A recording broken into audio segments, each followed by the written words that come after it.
Imagina que estás en la cabina de un avión comercial acelerando por la pista cuando de repente te das cuenta de que otra aeronave se dirige directamente hacia ti en sentido contrario. Ahora bien, esto es algo que simplemente no debería ser posible. Y aún así, aquí estamos. Quédate atento.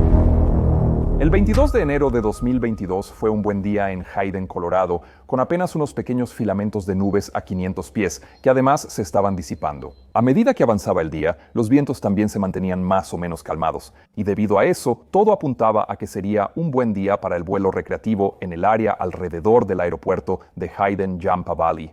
La localidad de Hayden se encuentra en el lado oriental de las montañas rocosas, cerca de varios parques naturales de gran belleza. Y esa cercanía a los picos elevados hacia el oeste significa que el propio aeropuerto también está situado a bastante altitud, a poco más de 6.600 pies. Esto, a su vez, implica que la altitud mínima fuera de aerovía, más hacia el este, alcanza hasta los 16.600 pies. Y ese es un detalle que pronto se volverá importante. En cualquier caso, Yampa Valley es un aeropuerto relativamente pequeño y por lo tanto no cuenta con una torre de control dedicada. En su lugar, depende de que los pilotos autodeclaren sus intenciones. Esto se hace en lo que se conoce como una frecuencia común de asesoramiento de tráfico, o CTAF, donde las aeronaves también pueden comunicarse directamente entre sí si así lo desean. En esa frecuencia también puede haber un operador llamado Unicom, que puede proporcionar información meteorológica y de tráfico, pero que no tiene funciones de control y, hasta donde entiendo, tampoco procedimientos oficiales que deba seguir. Ahora bien, obviamente, para que el tráfico comercial funcione correctamente, se necesita algún tipo de interacción con el sistema de control de tránsito aéreo para obtener autorizaciones de ruta y demás. Y en este caso, eso se hacía a través del Centro de Control de Tránsito Aéreo en ruta de Denver, el ARTCC, en una frecuencia separada. Así que todo esto significaba que las aeronaves que fueran a salir del aeropuerto de Hayden-Yampa Valley bajo un plan de vuelo instrumental debían mantener activa la frecuencia CTAF en una radio y la del ARTCC de Denver en la otra. Todas las autorizaciones llegarían desde Denver, pero para poder seguir lo que estaba ocurriendo en y alrededor del propio aeropuerto, una comunicación precisa en la frecuencia CTAF común era absolutamente clave. Ahora bien, si piensas que todo esto suena un poco desordenado, tiendo a estar de acuerdo. Para un aeropuerto con mayormente aviación general, puedo ver que esto funcione de forma razonablemente adecuada. Pero Yampa Valley no estaba siendo utilizado únicamente por aeronaves pequeñas. De hecho, la mezcla de operaciones durante los 12 meses previos a ese día había incluido 2.100 aviones comerciales, 3.955 vuelos de taxi aéreo y 5.413 movimientos de aviación general. Eso suma un total de 11.468 movimientos, con un promedio de alrededor de 30 por día. Entre todos estos había algunas operaciones estacionales de la aerolínea JetBlue. Y el 22 de enero habían operado un servicio matutino hacia Hayden desde Fort Lauderdale en Florida. A bordo de ese vuelo iban los dos pilotos que tomarán un papel central en esta historia, aunque en realidad no estaban operando ese vuelo en particular. En su lugar, ambos tenían base en Fort Lauderdale y habían sido asignados a volar como pasajeros, algo conocido como Deadhead o servicio pasivo, hasta Hayden. Luego, estaban programados para operar como pilotos activos en el vuelo de regreso hacia Florida. El capitán tenía 45 años en ese momento y había trabajado para JetBlue durante aproximadamente 13 años. Estaba habilitado en varios tipos diferentes, incluyendo el ERJ-170, 190 y el Airbus A320, que era la aeronave que estaban a punto de operar. Su experiencia total sumaba poco menos de 11.600 horas, muy similar a mi propia experiencia, de hecho. Y no había constancia de cuánto de ese tiempo había volado específicamente en la familia Airbus A320. Pero sí sabemos que estaba bien descansado antes del vuelo y que solo había volado alrededor de 44 horas durante los 30 días previos, lo cual es bastante civilizado. El otro piloto programado para volar en el regreso a Florida era un primer oficial de 40 años. Había trabajado para JetBlue durante unos 8 años en ese momento y había acumulado una experiencia total de vuelo de 3.307 horas, con habilitaciones de tipos similares a las del capitán. Ninguno de estos dos pilotos tenía registros de accidentes o incidentes previos, y sus historiales de entrenamiento no se citaban en el informe, lo que indica que probablemente también estaban en buen estado.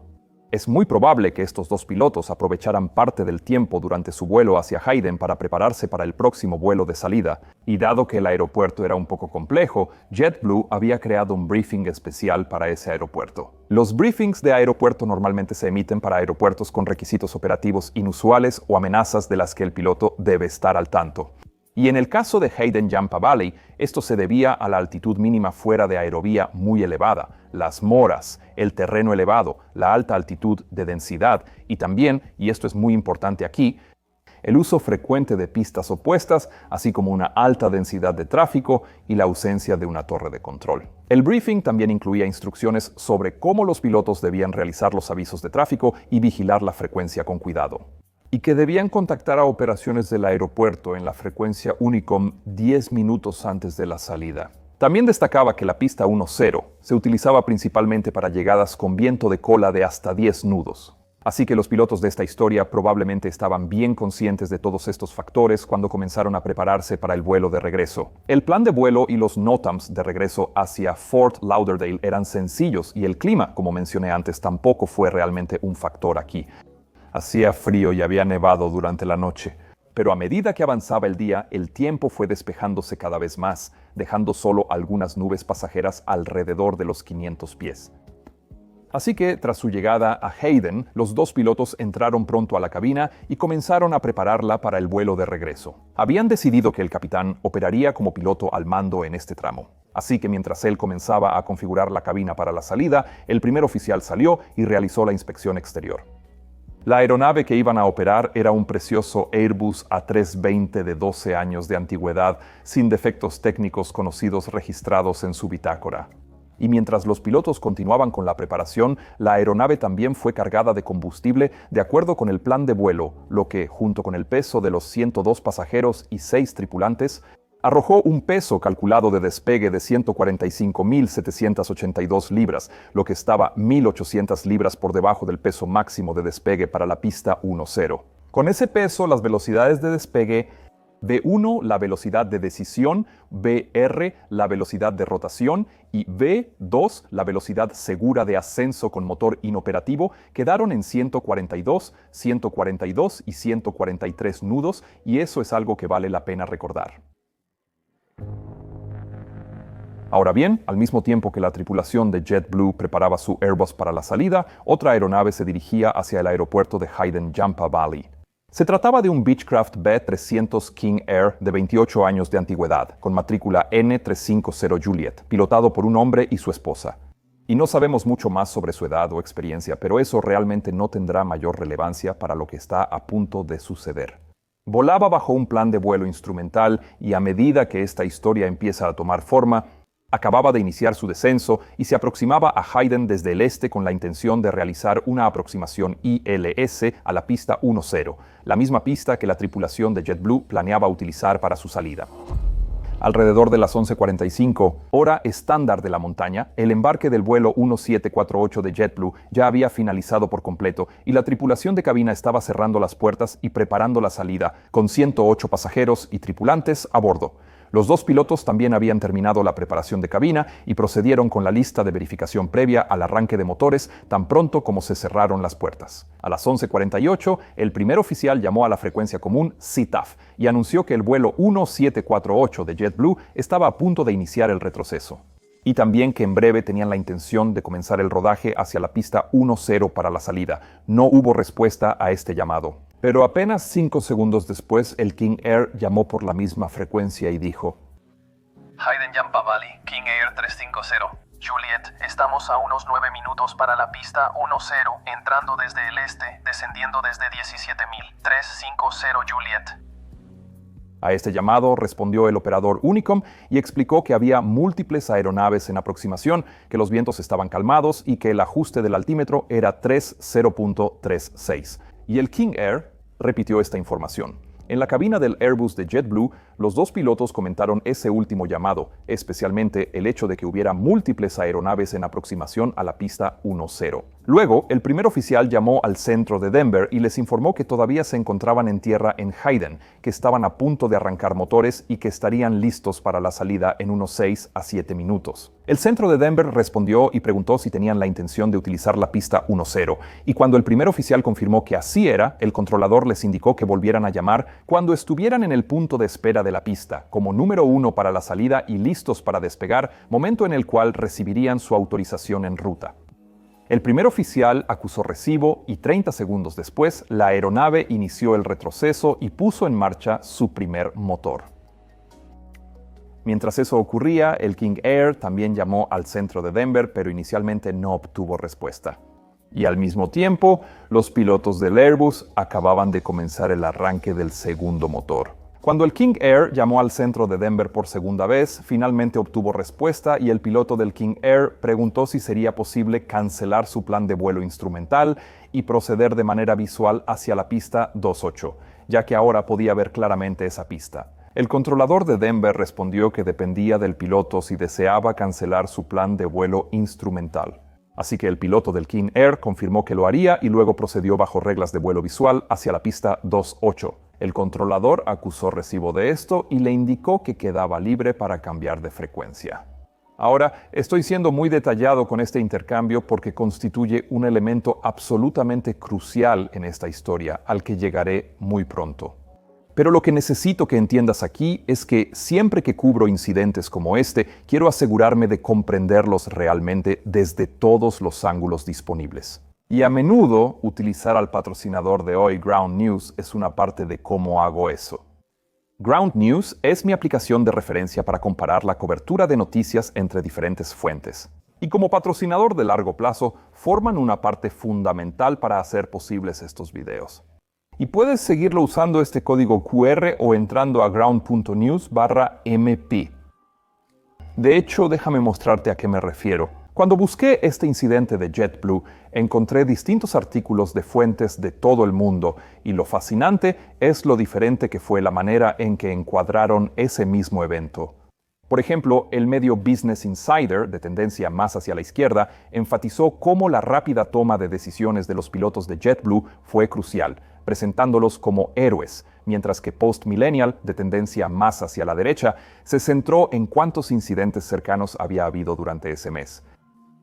Así que Ground News me ayuda a mantener mis videos imparciales y, por lo tanto, a evitar difundir desinformación. Cada artículo incluye una puntuación de factualidad que muestra qué tan confiable es la fuente, basada en evaluaciones de 3 monitores independientes. Y, de hecho, ahora también puedes seguir noticias de aviación en un feed personalizado especial de Mentor News. Una vez que empiezas a leer las noticias de esta manera, es imposible volver atrás. Y ustedes, mis espectadores, pueden comenzar con un 40% de descuento en el plan Vantage, que es el mismo plan que yo utilizo. Solo escanea este código QR o entra a ground.news/MP y regístrate. También dejaré un enlace aquí abajo. Gracias a Ground News por apoyar a mi equipo y a mí, y ahora volvamos a por qué esos llamados de radio eran tan importantes. Así que, como mencioné antes, el intercambio entre el centro de Denver y el King Air, en el que el piloto informó que cancelaría su plan de vuelo IFR y que procedería de forma visual hacia la pista opuesta, la pista 28, ocurrió al mismo tiempo que los dos pilotos del Airbus estaban en pleno arranque del segundo motor y realizando la lista de verificación posterior al arranque. Esto significaba que, aunque quizá habrían escuchado algo de tráfico de radio, es probable que estuvieran concentrados en sus propias tareas, y por lo tanto no captaron los detalles de ese intercambio. Recuerda que la frecuencia del centro de Denver estaba muy ocupada en ese momento, con varias otras llamadas ocurriendo también, así que la probabilidad de que estos pilotos prestaran atención especial a una llamada de un King Air cualquiera era muy baja. Pero la llamada que ocurrió después debió haber sido más fácil de captar porque a las 11:53 con 7 segundos, el King Air llamó a la frecuencia común CTAF de Hayden con el siguiente mensaje. 350 Juliet va a proceder a aterrizar 28, Hayden Yampa Valley. Vamos directo a 28 en este momento. Esta frecuencia estaba significativamente menos ocupada que la de control de Denver, así que esta llamada sí debería haber sido escuchada por los pilotos de JetBlue. pero en ese punto se estaban preparando para iniciar el rodaje. Y eso incluye mirar alrededor, asegurarse de que todo el equipo en tierra esté despejado y prepararse para moverse y navegar en superficie. Así que es posible que siguieran algo ocupados y, por lo tanto, tampoco captaran esta llamada. Otro detalle al que quiero llamar tu atención es el hecho de que el piloto del King Air nunca utilizó el prefijo pista en ninguna de sus llamadas. En su lugar solo se refería a 10 o 28. Y aunque eso pueda sonar obvio para cualquiera que está en casa, una fraseología correcta y detallada es realmente muy importante. Y ciertas palabras actúan como disparadores para nosotros los pilotos. Ahora soy consciente de que yo solo he operado una cantidad muy limitada en el espacio aéreo de los Estados Unidos y que la fraseología allí tiende a diferir bastante en cuanto a rigor. Pero he notado en varios informes finales que las comunicaciones de radio en los Estados Unidos tienden a ser más relajadas y que palabras como pista o incluso lecturas completas a veces están ausentes. En este caso, el uso claro de pista 28 podría haber activado algo de atención por parte de los pilotos de JetBlue. Algo que la frase "vamos directo a 28" en todo caso ya no logró hacer. 10 segundos después de la llamada del King Air en la frecuencia SETAF, el primer oficial del vuelo 1748 también llamó e informó que estaban saliendo de la plataforma rumbo a la pista 10. Eso significaba que estaban a punto de dejar la plataforma y entrar a la calle de rodaje, dirigiéndose hacia el punto de espera de la pista 10. El operador Unicom respondió y solo les indicó que había múltiples aeronaves en aproximación sin especificar hacia qué pista. Luego les dio el viento como calmado y el ajuste del altímetro 30.36, lo cual el primer oficial también acusó recibo. Los pilotos de JetBlue continuaron entonces leyendo la lista de verificación posterior al arranque. Y exactamente al mismo tiempo, el King Air llamó y reportó que 350 Juliet, 12 millas en final a 28, directo Hayden, Yampa Valley. De nuevo sin usar el prefijo de la pista. Así que, otra vez, esta llamada ocurrió mientras los dos pilotos de JetBlue estaban ocupados haciendo otra cosa. Y solo unos segundos después, el primer oficial le dijo al capitán que era número 1 para la salida y le preguntó si quería hacer algo más primero, probablemente para saber si debía llamar al centro de Denver e informar que ya casi estaban listos.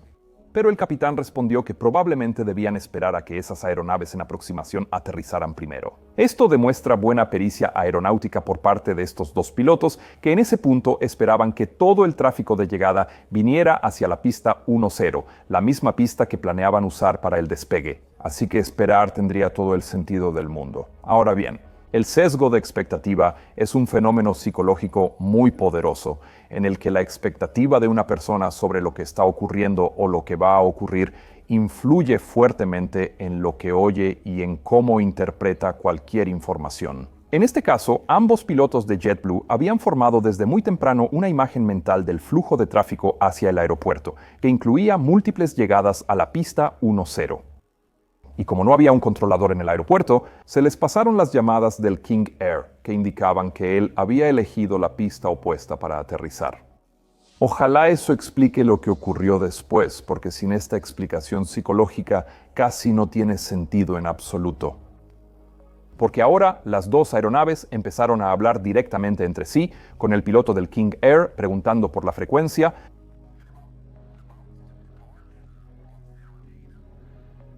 y el capitán en el Airbus respondiendo: JetBlue 1748 va a mantener corto de la pista 10, al final de la pista, esperando nuestra autorización. Luego el piloto del King Air continuó: De acuerdo, estamos a 10 millas en final 28, directo. Y ante eso el capitán finalmente respondió: Listo, copiado. Vamos a estar pendientes de ustedes. Lo cual el piloto del King Air acusó recibo. Ahora, eso es bastante claro, ¿no crees? Bueno, ten en cuenta aquí que aunque el piloto del King Air había dicho claramente que esperaran, seguía sin usar el prefijo de la pista. Y como los dos pilotos de JetBlue estaban tan convencidos de que él venía en final a la pista 10, esta información simplemente no les entró. En cambio, los pilotos en el Airbus comentaron: listo, entonces ya viene entrando, y ambos esperaban verlo aparecer pronto por el lado derecho. Luego comenzaron a repasar la lista de verificación previa al despegue, donde verbalizaron las velocidades V de 142, 142 y 143. verificando que esas velocidades estuvieran correctamente configuradas en el FMC en sus pantallas y también en el panel de control de modos. Una vez hecho esto, el primer oficial retomó la radio y llamó al control de Denver tal como había prometido para copiar la autorización en ruta. Y ahora encaja la siguiente pieza de este rompecabezas. El primer oficial dijo: Denver, JetBlue 1748, número 1 en la pista 10, listos para la salida. El controlador de Denver respondió y le pidió que confirmara que estaban completamente listos, lo cual el primer oficial también confirmó, y entonces el controlador dijo: JetBlue 1748, autorizado desde Hayden hacia Fort Lauderdale según plan. Ascienda y mantenga 13000. Squawk 0622. Autorización liberada. Autorización anulada si no está en el aire en 2 minutos. Ahora, aunque la primera parte de esa autorización era una autorización en ruta estándar con ruta, altitud y código transpondedor, la última parte era algo muy específico para un aeropuerto no controlado, porque como no había un controlador en el aeropuerto que pudiera dar una autorización de despegue propiamente dicha, les correspondía a los pilotos verificar que la pista estuviera libre antes de salir y luego simplemente despegar. Pero para poder verificar que eso realmente ocurría y para llevar algún tipo de control si algo salía mal, el centro de Denver también daba una ventana de 2 minutos para que la aeronave despegara, algo también conocido como tiempo de anulación. Si la aeronave no había despegado para entonces, bueno, entonces tendrían que llamar para obtener una nueva autorización, y si no lo hacían, el centro de Denver podría empezar a investigar por qué. Bastante ingenioso, pero en este caso también venía con un efecto secundario bastante significativo. Verás, mientras el primer oficial leía de vuelta esta autorización, un nuevo sentido de urgencia se apoderó de los 2 pilotos de JetBlue. Y aunque no habría sido un desastre perder esa ventana de 2 minutos, aún así querían evitarlo. Así que terminaron rápidamente su repaso de la ruta de salida a seguir y luego completaron la lista de verificación previa al despegue. Luego ambos miraron hacia afuera por el lado derecho para ver si podían ver el tráfico que esperaban en final a la pista 10, pero no vieron absolutamente nada ahí, ni por la ventana ni en el TICAS en su pantalla de navegación. Así que concluyeron que el tráfico de llegada debía venir muy lento y que por lo tanto tendrían tiempo de sobra para despegar antes de que se convirtiera en un problema. Ahora, en este punto probablemente debería explicar algunas cosas. Primero que todo, cuando no hay control de tránsito aéreo disponible, el tráfico en aterrizaje siempre tiene prioridad sobre el tráfico que todavía está en tierra. Los pilotos del Airbus lo sabían y por eso querían salir lo antes posible para no estorbar al tráfico en aterrizaje. Segundo, el TCAS, el Sistema de Alerta de Tráfico y Evasión de Colisiones, tiene varias restricciones incorporadas cuando la aeronave todavía está en tierra o a muy baja altitud. Por ejemplo, todos los avisos y advertencias sonoras se inhiben en tierra. Los avisos de tráfico se inhiben hasta 600 pies y los avisos de resolución se inhiben hasta 1100 pies. Esto es para asegurar que los pilotos no sean inducidos a hacer maniobras bruscas cerca del suelo. Pero el TCAS, aún así, mostraría los símbolos de tráfico de cualquier aeronave en su vecindad, en la pantalla de navegación. Así que si los pilotos hubieran aumentado la escala y mirado hacia el otro lado de la pista, probablemente habrían detectado al King Air en aproximación que ya se estaba preparando para aterrizar. Pero en este caso, los 2 pilotos del Airbus simplemente continuaron con sus procedimientos de salida, lo que incluía sentar a la tripulación de cabina para la salida. Y cuando eso estuvo listo y la aeronave estaba entrando a la pista, el primer oficial transmitió el siguiente mensaje por la frecuencia ZAF. Tráfico de Hayden, JetBlue 1748 liberado y estamos despegando por la pista 10. Ahora, seguro te puedes imaginar el tipo de choque y confusión que esto debió generar en la cabina del King Air. Este piloto probablemente pensó que había sido más que claro sobre dónde estaba y qué estaba haciendo, ya que había hecho al menos 3 reportes de posición distintos, incluyendo comunicación directa con los 2 pilotos de JetBlue. Por lo tanto, en 5 segundos, el piloto del King Air respondió por la frecuencia ZAF y dijo: Hayden Yampa Valley tienen un King Air en final a 28. Hayden Yampa Valley, hemos estado llamando. Ahora, uno pensaría que esa llamada por fin sería suficiente para resolver la confusión y devolver a los 2 pilotos de JetBlue a la realidad, pero tristemente no fue así. En cambio, en la cabina de JetBlue, los 2 pilotos discutieron la posición de la aeronave que estaba llamando. pero su sesgo de expectativa era tan fuerte que simplemente no registraron que en realidad estaba justo al frente de ellos. En cambio, el primer oficial volvió a llamar por la frecuencia CTAF y dijo: Sí, yo pensé que ustedes todavía estaban como a 8 o 9 millas. Lo que llevó al piloto del King Air a responder. 4 millas. Y luego su esposa intervino. Mucho menos que eso. Ahora, obviamente, si los dos pilotos de JetBlue hubieran entendido que estaban hablando con una aeronave que venía aterrizando directamente hacia ellos, por el otro lado de la pista, simplemente habrían mantenido su posición o incluso habrían rodado fuera de la pista otra vez. Pero eso no ocurrió. En cambio, el capitán solo le dijo a su colega: bueno, vamos a despegar ya. Lo que llevó al primer oficial a volver a transmitir por la CTAF y decir: JetBlue está en carrera. JetBlue 1748 en carrera. Pista 10, Hayden. Y ante eso, el piloto del King Air respondió con una frialdad escalofriante: De acuerdo, estamos en final corta. Espero que no nos golpeen. Ahora, si alguna vez hubo una llamada que debió captar la atención de los pilotos de JetBlue, fue esta. Y es porque en su mente, en ese momento, estaban acelerando la salida para evitar estorbar a la aeronave que creían que venía detrás de ellos. Pero una aeronave detrás de ellos no diría: espero que no nos golpeen. Si acaso diría: espero no golpearlos a ustedes. Y otra pregunta que hay que hacerse aquí es ¿por qué el King Air, que claramente sí entendía lo que estaba a punto de pasar, no interrumpió la aproximación? Bueno, si lo piensas, desde su perspectiva eso podría generar un problema incluso mayor. Un avión a reacción que está despegando probablemente lo hará más o menos a mitad de pista y luego ascenderá muy rápido. Y el King Air, que venía en la senda para tocar en la zona de toma, del otro lado, por lo tanto, al menos en teoría, estaría fuera del camino del avión que despegaba siempre y cuando todo saliera como debía. Pero si decidía irse al aire y comenzara a ascender, estaría a una mayor altitud más adelante sobre la pista, y entonces, posiblemente, sería incluso más probable que ocurriera una colisión frontal con el Airbus. Por otro lado, también podría haber abortado y proceder de forma visual para un tramo de viento en cola hacia la pista 10, pero esto no es algo que un piloto jamás debería tener que considerar.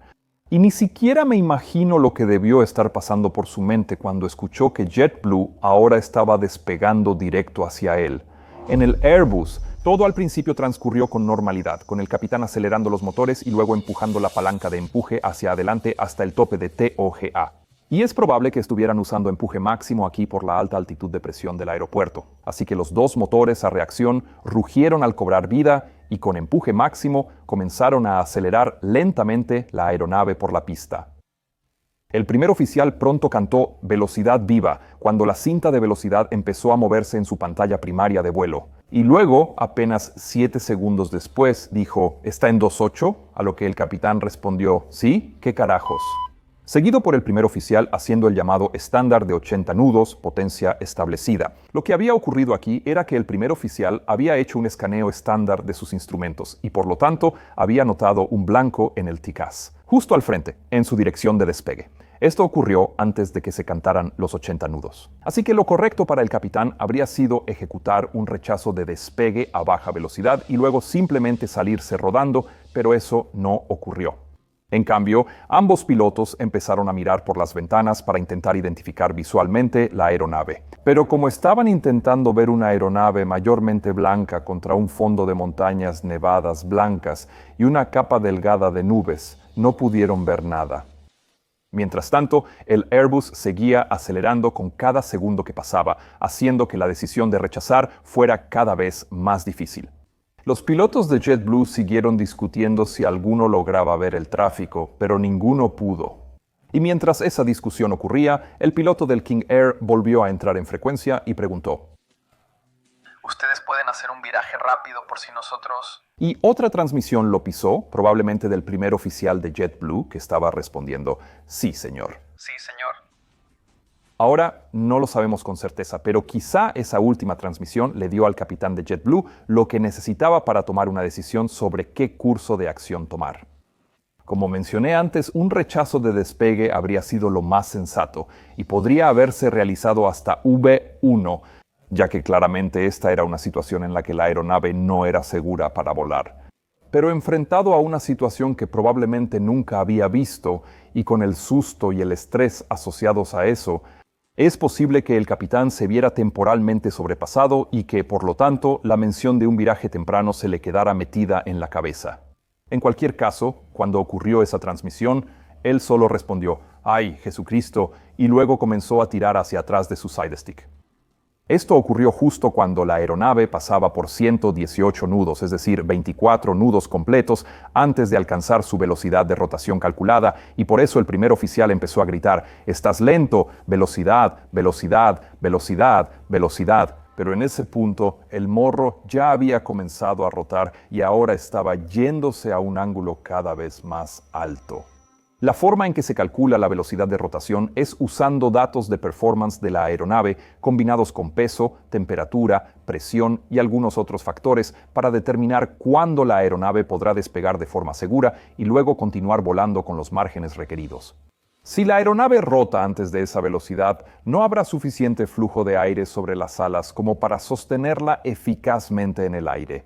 Y eso significa que, a menos que se interrumpa la rotación, la aeronave seguirá incrementando el ángulo de morro hasta que, eventualmente, su cola roce el suelo, lo cual ocurrirá a un ángulo de alrededor de 11.7 grados aproximadamente si el tren principal está comprimido.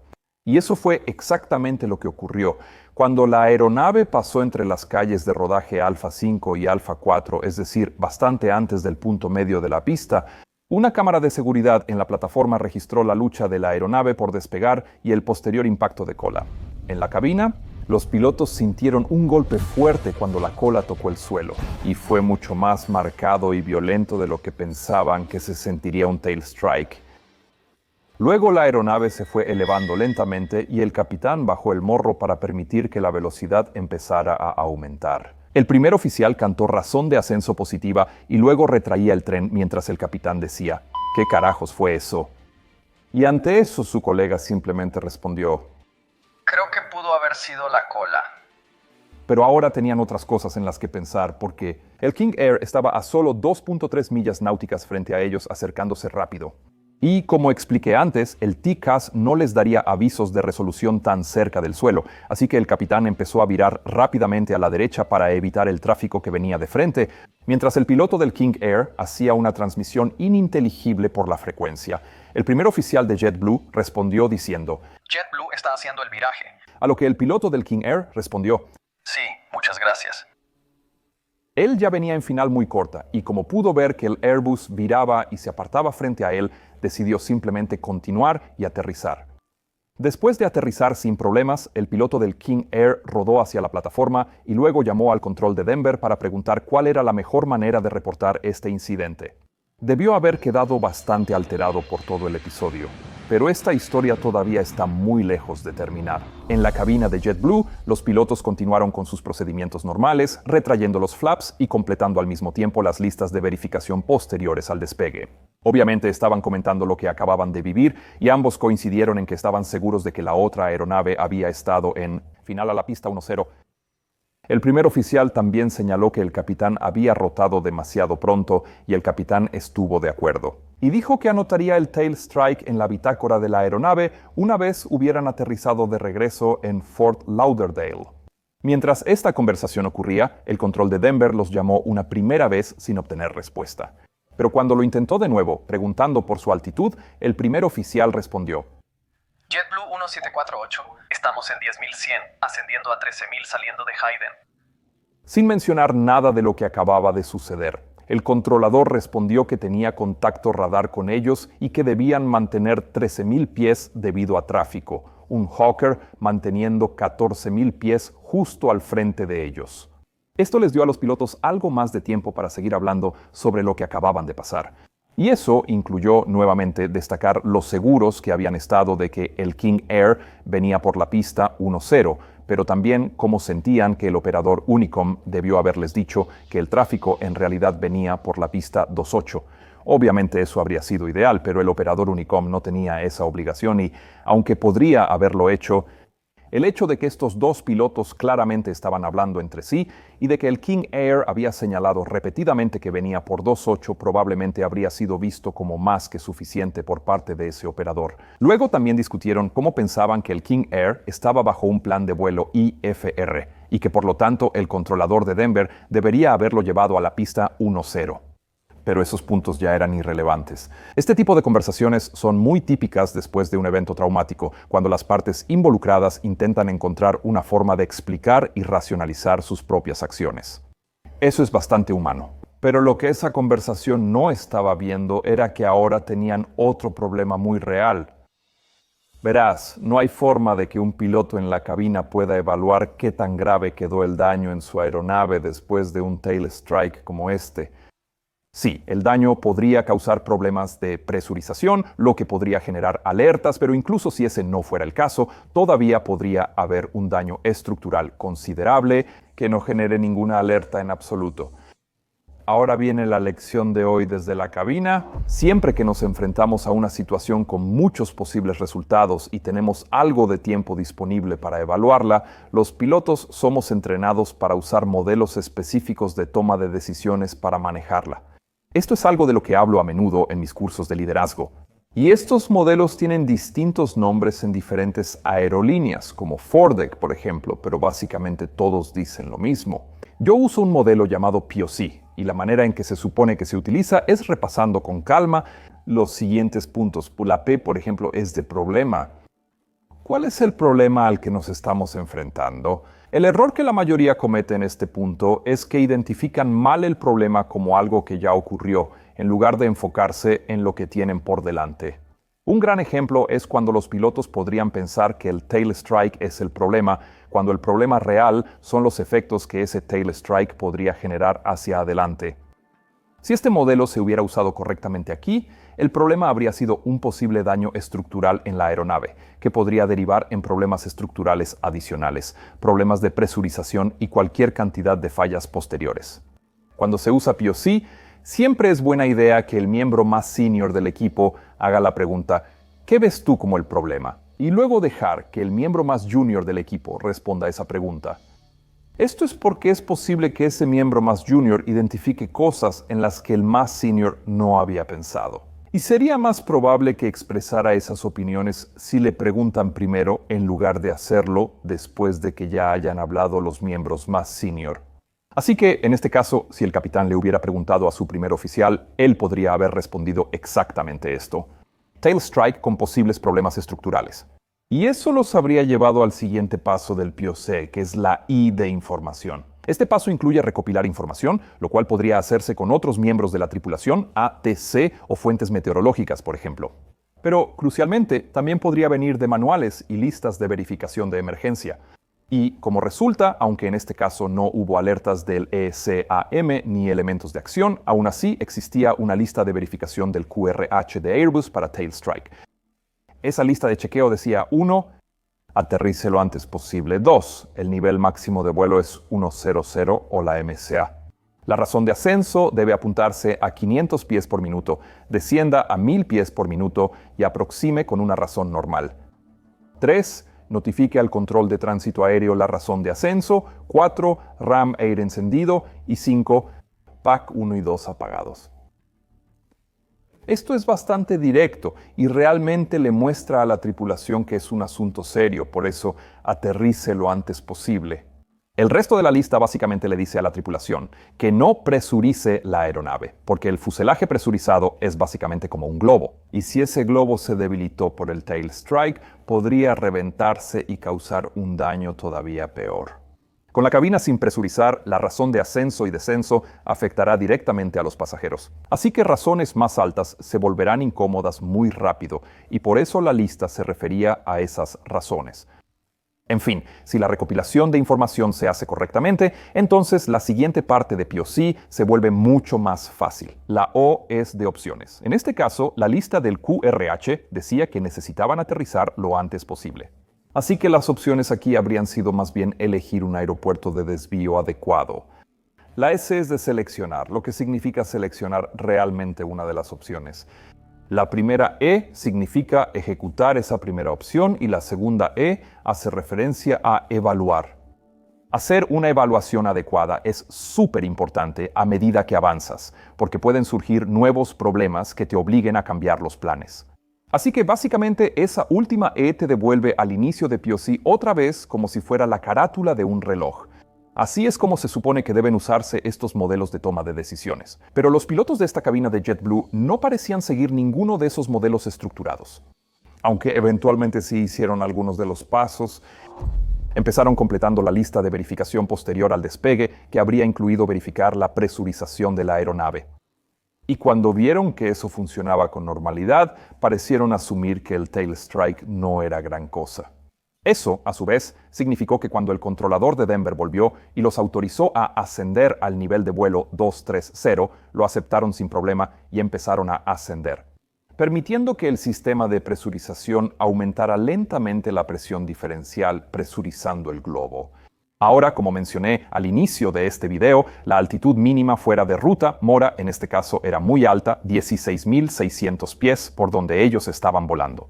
Así que de todas formas habrían tenido que subir hasta esa altitud, a menos que les dieran vectores radar más bajos, pero no debieron aceptar autorizaciones a altitudes mayores que esa. Pero eso era algo que solo habrían sabido si hubieran usado el manual de referencia rápida, el QRH, cosa que no hicieron. Pero el capitán sí llamó a la tripulación de cabina para ver qué habían notado. Y la auxiliar que contestó dijo que efectivamente habían sentido que la cola había golpeado la pista. También explicó que el impacto había sido muy fuerte, lo suficiente como para que las pertenencias de las personas se cayeran de sus piernas al piso, y que por eso varios pasajeros estaban muy preocupados. Ahora, escuchar eso, combinado con el golpe fuerte que ellos mismos sintieron, definitivamente debió haber llevado a los pilotos hacia esa lista de tail strike. Y que aún así no lo hicieran, en mi opinión, solo apunta a una falta de entrenamiento. Pero también es evidente que el capitán empezó a preocuparse un poco aquí, lo suficiente como para querer contactar a la compañía, mantenimiento por su frecuencia de compañía, pero no antes de aceptar ascender todavía más hasta el nivel de vuelo 260. Cuando el capitán empezó a hablar con el representante de mantenimiento de JetBlue, explicó lo que había pasado y lo violento que la tripulación de cabina había percibido el evento. Pero también mencionó que no tenían problemas de presurización en ese momento. El ingeniero le dijo que se quedara en la frecuencia mientras revisaba si la aeronave había registrado alguno de los mensajes de falla disponibles. Y mientras él hacía eso, el primer oficial se reportó con un nuevo controlador de Denver, quien los autorizó a ascender al nivel de vuelo 310 y luego 2 minutos después al nivel de vuelo 350. Mientras tanto, el ingeniero de mantenimiento volvió con el capitán y le recomendó que no continuaran a Fort Lauderdale. El capitán estuvo de acuerdo y entre los dos decidieron que lo mejor era desviarse a Denver en su lugar. Como estaba relativamente cerca entonces, a las 12:12 y 13 segundos, el primer oficial le pidió al control de Denver nivelarse inicialmente en el nivel de vuelo 310. Esto fue aprobado, y luego el capitán llamó a la tripulación de cabina y les informó sobre el desvío que venía. Y después siguió con un anuncio por PA a los pasajeros, explicando el incidente y la necesidad de hacer un desvío técnico. A partir de este punto, todo se manejó de manera correcta. Luego, la tripulación le informó al controlador que necesitaban desviarse a Denver debido a un problema técnico. Y cuando les preguntaron si tenían una emergencia, respondieron que no. Lo cual era perfectamente correcto en este caso, ya que no había un peligro inminente indicado. Sin embargo, si en ese punto hubieran hecho la lista del QRH, se habrían encontrado con un pequeño dilema. Verás, la lista de tail strike del QRH no está creada para usarse en una aeronave que ya está en crucero a gran altitud. Más bien asume que el tail strike se detecta de inmediato y que, por lo tanto, la lista se ejecuta antes de que la aeronave suba por encima de las altitudes máximas de 10.000 pies, o la MSA, lo que sea más alto. Entonces, ¿qué es lo que debe hacerse en este caso? Bueno, estos pilotos en realidad nunca sacaron la lista, así que para ellos no fue un problema, pero ¿y si sí lo hubieran hecho? Ahora, esta es una pregunta abierta para ti. Pero esto sí ha llevado a confusiones y problemas en el pasado, cuando pilotos han seguido la lista al pie de la letra y han terminado despresurizando la aeronave en altitud con un descenso de emergencia como resultado. Esto es algo que yo creo que tanto Airbus como Boeing deberían mejorar en su lista de tail strike porque está lejos de ser claro, pero mi suposición es que lo más racional, si la aeronave ya está presurizada y a gran altitud, sería hacer un descenso suave y presurizado hasta por debajo de 10.000 pies. La presión diferencial, es decir, la diferencia de presión entre el interior y el exterior de la cabina, también iría disminuyendo de forma suave. Y una vez la aeronave esté por debajo de 10.000 pies, quizá podrías considerar despresurizarla, con suavidad, claro, y seguir la lista desde ese punto. Pero no estoy seguro de cuál sea el mejor procedimiento desde el punto de vista estructural. Así que si hay algún ingeniero estructural aeronáutico por ahí, siéntanse libres de decirme qué opinan en los comentarios aquí abajo. Y ya que están por ahí, recuerden suscribirse y darle like al canal.